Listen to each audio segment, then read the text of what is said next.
Ya que están familiarizados con los conceptos principales que se usan en la ciencia, mencionaremos algunos métodos científicos, teniendo en cuenta que no se siguen de manera preestablecida. ¿Cómo llego de una pregunta a una teoría o a una ley? Podemos generalizar este proceso como una retroalimentación entre descripciones y observaciones, las cuales se afectan mutuamente.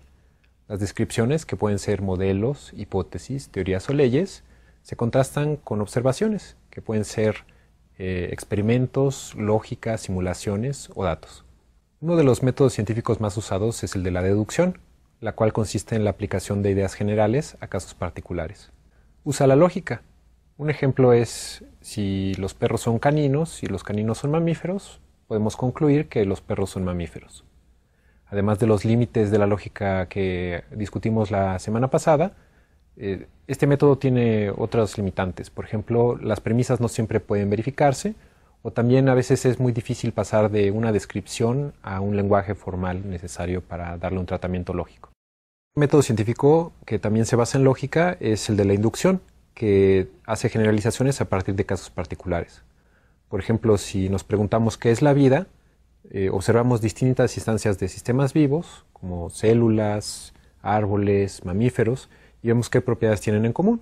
Entonces vemos que tienen metabolismo, que están basados en ADN, que tienen células y otras propiedades. Entonces, en base a estas características en común, podríamos ir construyendo una definición de vida.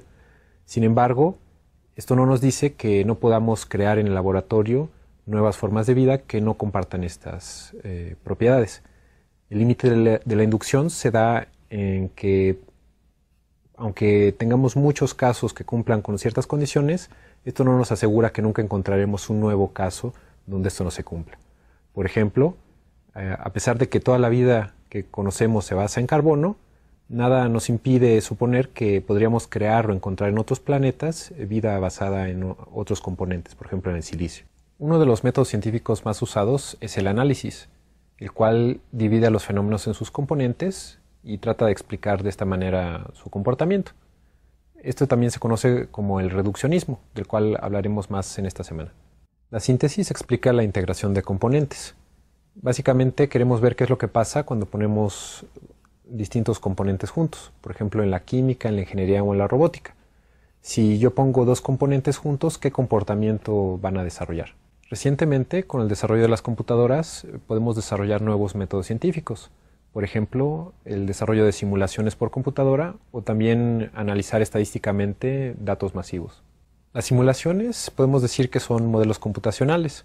Nos permiten estudiar modelos con millones de variables y contrastar de manera exhaustiva distintas condiciones y de manera sistemática ir viendo qué es lo que sucede cuando yo varío distintos parámetros.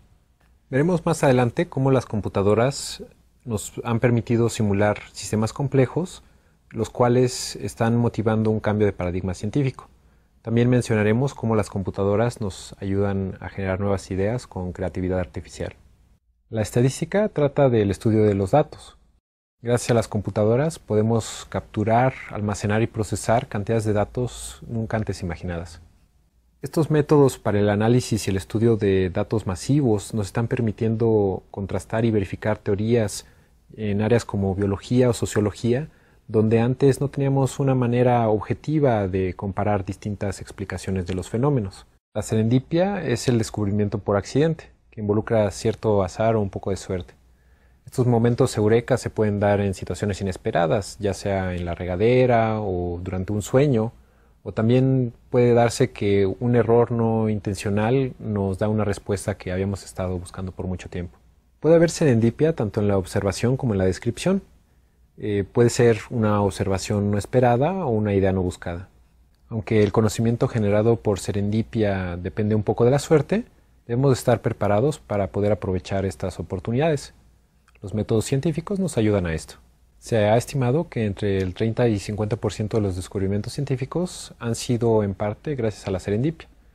Por ejemplo, muchos medicamentos como las vacunas, la penicilina, el LSD y el Viagra, o también algunos materiales como el teflón o pegamentos, o hasta algunas tecnologías como el horno de microondas, se han generado gracias a la serendipia. En la última sesión de esta semana hablaremos un poco más sobre la creatividad en el pensamiento científico.